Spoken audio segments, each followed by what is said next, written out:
It's an old Peugeot.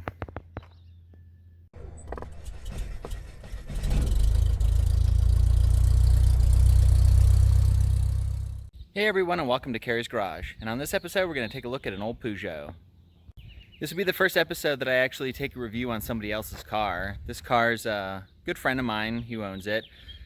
He lives in a different state, but he was traveling through and he was having some problems with it, so I said I'd help him out and just needs a fuel pump. But let's go ahead and check it out. Then we'll put a fuel pump in it, take it for a quick little drive, and show you all the really fascinating things on these old 80s Peugeots.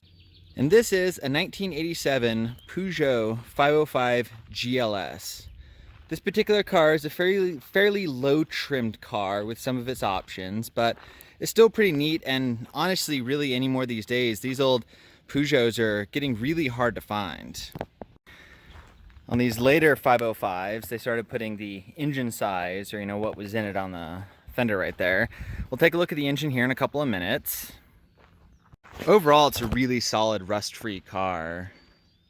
Sat at a BMW shop who was actually a Peugeot authorized repair shop when Peugeot pulled out of North America. And it sat there for a while, and then my friend ended up buying it and reviving it and getting it back on the road. One of the real downsides of the 80s really were the big crash bumpers that these cars got. If you look at any pictures of the American market, of the European market cars, they're just so much more aesthetically pleasing, and the taillights are also a little bit different as well. Here we've got the 505 GLS. The paint's completely gone off of the badges. Does have the nice alloy wheels. I'm not sure if this car had steel wheels originally, but these alloys, which is what you would have seen on a higher trimmed, maybe a V6. I know the turbos had a little bit of a different style to them. As we come along the front here, you can see that he actually put in the European market one-piece glass headlights. These American cars have these really weird rectangular headlights with this plastic filler panel, and they just kind of look goofy. Funny enough, though, the Europeans actually love those things, but I really like the one-piece glass headlights on these cars. It really just makes it look that much better. And of course, being French, it's got quintessentially unique styling, to say the least. But really, overall, of the 1980s, the Peugeot 505 was one of my favorite cars. I've owned quite a few over the years, and I absolutely just love them. I would really like to find another one at some point. Take a look at here in the interior. This car originally had cloth seats. My friend that owns this car found a rusted out 505 up in New York and put these leather seats in. This is a Series 2, so it's got the upgraded dashboard style instead of the kind of binnacle pod that the early ones had. They changed that. Last year that was 1985. And they did some really interesting stuff. It has two glove box. So it's got this upper glove box door and this lower glove box door. They're always known for breaking when they get old, just the older plastics and whatnot. The Peugeot steering wheel and the instrument cluster here. Kind of one of the odd styling cues is the pedals. It's got these kind of odd designs that go in either direction. But I always have found that the pedal placement of these cars was absolutely fantastic. It's just very intuitive, got a great feel to them, and they were just placed just right. Now it does have power windows on the front, and if it was a higher trimmed it would have switches right there. But this one has manual crank windows in the rear. And also something kind of cool is it has no sunroof. Which, nothing wrong with the sunroofs, but the 505 sunroofs had some problems with the cables and whatnot, and they like to break all the time, and parts are really hard to get for them. Does have its original Peugeot radio, which is kind of neat. I don't know if it works. Another really cool thing is with the climate control, you can actually have warm air at your feet and cool air at your face, which I personally like. I think it's an absolutely great thing. One of the problems with this era of the 505 is the fan motor never actually turns off, so they're really prone to wearing out kind of prematurely. Got a change spot right there. Got the ashtray right there. Got your switches, rear defog, fog lights, heated seats. I don't know if this car originally had heated seats. I would assume it does, because you wouldn't want to really add the wiring to here. And on the control stock, you got wipers here. This car actually doesn't have cruise control, because the cruise control will be here. Got your light switch, turn signals, and horn. So there's no horn button here, it's all on the stock. The French love to do stock mounted controls. The seats in the 505 fit just perfectly. When you sit into it, they just contour to you. It's an amazing feel to be in the cockpit of this car.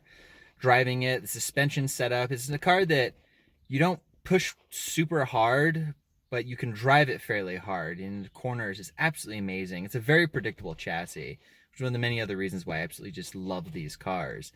And like I said, it being French, it's a bit eclectic. The French always do stuff a little bit differently than everyone else, which is another thing that I really do adore about French cars. And the 505 was produced until 92, which around 92, 93 is when Peugeot pulled out of the North American market. And really the 505 is so underrated to what people think. If you ever get the chance to drive a 505, I really recommend it. It'll really change your perspective of how vehicles should drive. It's absolutely amazing. Well, let's go ahead and put a fuel pump in it real quick, and then we can take it for a little drive and check out how it feels on the road, and show you the engine here in a minute. And here we have the 2.2 liter inline 4 gasoline fuel injected engine. It's referred to as a ZDJ, or the Douvrin engine, not to be confused with the N90 turbo 2.2 liter. Very, very different. This one is an overhead cam with a timing belt, and it does have the K-Jetronic fuel injection. This is pretty much the replacement engine of the XN6, which had the CIS mechanical fuel injection. Fairly good engine, not a huge amount of power, but it definitely does it just fine to get it down the road. See if I can focus on it here. Here you can see the Peugeot Turbo Citroën. It's the PSA era of Peugeot. And another neat thing these have, it says made in France, US model. All the US cars have this sticker. All right, so we're taking a little drive review of the Peugeot 505. I'm playing around with some camera stuff, so we're gonna see if this works fairly decently. Fortunately, I wasn't able to do the fuel pump on the car because it looks like it doesn't have the right fittings. So I'm gonna have to see what to do about that. But we're on a main road in the Peugeot. The speedometer bounces quite a bit, so hopefully I'm doing about the speed limit. They're a little touchy down here. But without being in the car with me, it's really hard to describe the kind of driving experience these cars are. We've got full four-wheel independent suspension, four-wheel disc brakes, and just the general geometry of the car and how the chassis and suspension setup just makes it a really nice driving car. It's like I said, it's not a sports car. It's obviously a sedan, but it has just the feeling that you can drive them fairly sporty. Several of the Peugeots I've had over the years, drove them pretty hard. Took them on some great turns and some mountain roads, and God, they just handled so well. This one with the 2.2 liter, it's not a powerhouse, but it does perfectly fine. It does everything you need to for a car to drive around, on the highway. It's perfectly competent. Years ago, I had a 505 intercooled turbo, and that was such an amazing car. I really wish I had that car, or I could find another one. Someday I would like to find one, but for now, I've got some friends with 505s. I drive them every once in a while. But the seats just contour you so well. Got these lumbar adjustments. You can even adjust the height of the seat with this little lever right there. Oh, there we go. That's actually quite a bit better. One thing I always found with 505s, driving them for many years when I had them myself, is you get in it and you could just drive for thousands of miles and get out and feel perfectly fine. No fatigue whatsoever. They really did design this car to be an amazing driver and just drive anywhere you need to be. Speedometer is a few miles per hour off. Kind of average it a little bit. For me, kind of what happened in the past, we'll go over that when I do my memory lane videos and talk about my progression of cars. I've had several Peugeot turbo diesels, the Series 1 cars. I had a PRV V6. I had a couple of gas turbos. But I ended up getting into BMWs, and I was at a point in my life where I really couldn't have a huge amount of cars. So the 5 Series, my E34, kind of went out over a Peugeot at one period of time, which I still have my E34 535i, which is an amazing car in itself. But the Germans and the French do things so very differently with their cars. The E34 is a very sturdy car. It's quick, it's comfortable, but you know, it still has that feel of, you know, tough German engineering. And yeah, it's very well engineered. It's a very well built car, but there's still that aspect missing of the plush marshmallow feel kind of a Peugeot. But even knowing it feels kind of plush, it's still very sturdy.